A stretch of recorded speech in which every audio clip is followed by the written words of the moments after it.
আলোচিত খতিব মোহাম্মদ মহিবুল মিয়াজির অপহরণ ছিল একটি সাজানো নাটক, নিজেই দিলেন তার স্বীকারোক্তি। গাজীপুরের টঙ্গী টিএনটি কলোনি জামে মসজিদের খতিব মোহাম্মদ মহিবুল মিয়াজির অপহরণ ছিল একটি সাজানো নাটক। খতিব মোহাম্মদ মহিবুল মিয়াজিকে পুলিশ হেফাজতে নেওয়ার পর বিষয়টি নিশ্চিত করেছেন গাজীপুর মেট্রোপলিটন পুলিশের জিএমপি এক কর্মকর্তা।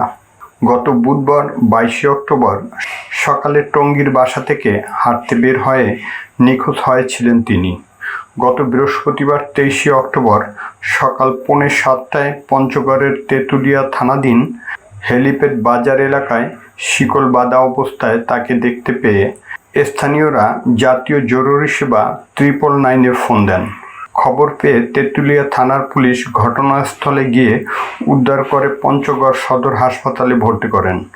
এ ঘটনায় টঙ্গী পূর্ব থানায় একটি অপহরণ মামলা দায়ের করেন তিনি। প্রবাসী আল জাজিরার সাংবাদিক জুলকারনাইন সায়ের সানি এর তথ্যের ভিত্তিতে মামলা ভিন্ন দিকে মোড় নেয়। পরে বিভিন্ন সিসিটিভি ফুটেজ পর্যালোচনা করে খতিব মোহাম্মদ মহিবুল মিয়াজিকে পুলিশ হেফাজতে নেন। পুলিশ হেফাজতে নেওয়ার পরে খতিব নিজেই স্বীকার করে বলেন, সকালে প্রথমে তিনি অটোতে উঠে মীরের বাজার নামেন, সেখান থেকে সিএনজি যোগে জয়দেবপুর যান, তারপরে বাসে উঠে শ্যামলী নামেন, সেখান থেকে আবার বাসে উঠে গাবতলী গিয়ে টিকিট কেটে পঞ্চগড়ের উদ্দেশ্যে রওনা হন। এরপরে গভীর রাতে পঞ্চগড় নামেন।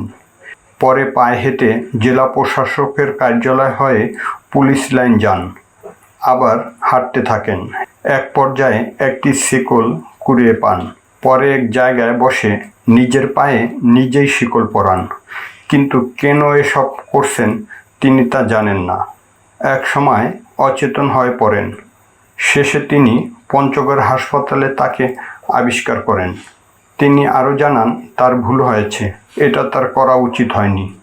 এদিকে তিনি হাসপাতালে থাকাকালীন অবস্থায় ইসকনের দিকে তার অপহরণের জন্য আঙুল তোলেন। আলেম ওলামায়েরা ইসকন বিরোধী আন্দোলনে নেমে পড়েন।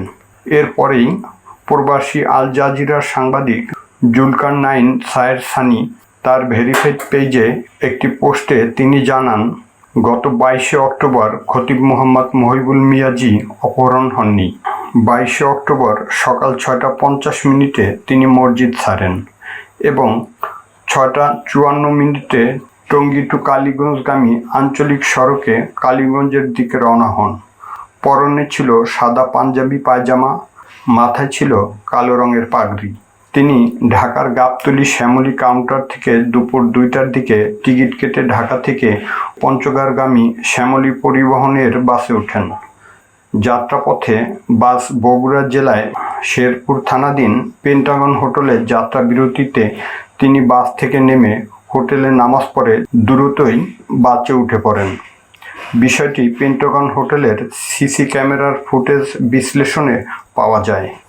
সিসিটিভি ফুটেজ, মোবাইল ট্র্যাকিং এবং চিকিৎসকের প্রতিবেদনও খতিব মোহাম্মদ মহিবুল্লাহর বক্তব্যের সঙ্গে বড় ধরনের অসঙ্গতি পাওয়া যায়। তদন্ত শেষে এই খতিবের বিরুদ্ধেই অভিযোগপত্র দাখিলের প্রস্তুতি নিচ্ছে প্রশাসন।